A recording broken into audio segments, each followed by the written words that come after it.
We're now going to look at doing some tape for people that have weakness in their finger extensors. So depending on how much wrist activity they have, we can stop the tape at the hand, or we can bring the tape all the way up to the forearm, which will allow us to get a little bit more wrist extension. So for Kieran, we are going to do a slightly longer bit of tape, and we're going to incorporate a little bit of wrist extension. And then what I'm going to do into here is just cut my tape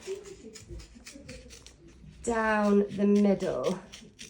Now when we're securing the tape, you should always round the edges, which makes it stick more securely. Now the tape is designed to stretch. What we can do, and we'll show two different options. One is a straight over the top pull, and the other is a wraparound. If we're going to do the wraparound, we need to make a second cut just at the top. So the first one over the top, I'm just going to rip my tape to secure it, and I'm going to stick this over the top of the finger base so that it's into there.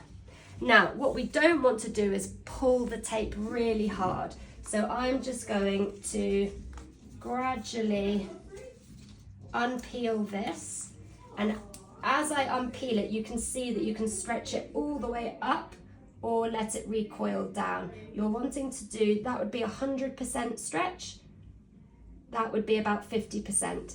I'm going to be giving about 50% as I let the tape roll along the finger just to that finger base, and I'm just going to secure that down to there. This finger, I've done the other technique where I've got the two cuts, so I'm just going to cut and cut to there so that my tape is off.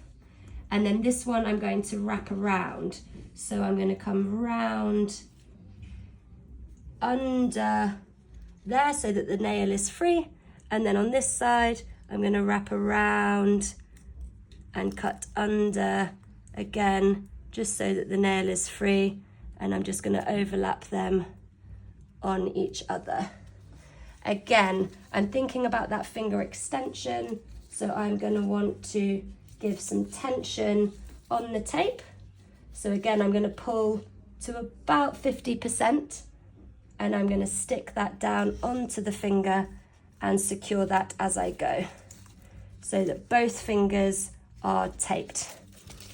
Now, this patient, Kieran, has good range, but if he's down there, I'm going to want to try and bring his wrist either into as much extension as he has, and then I'm just going to lay my tape, or I'm going to tape him here and provide a stretch.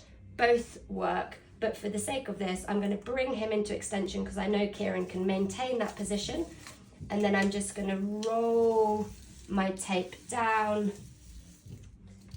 Because he's in extension, as he comes into flexion, it will naturally have a stretch on the tape.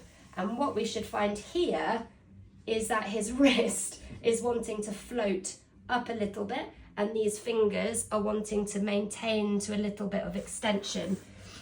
What that then is allowing us is, I can control those ones, but it should mean that a weak patient can just open up their fingers a little bit more, and they get a slightly wider aperture when they're trying to reach for objects.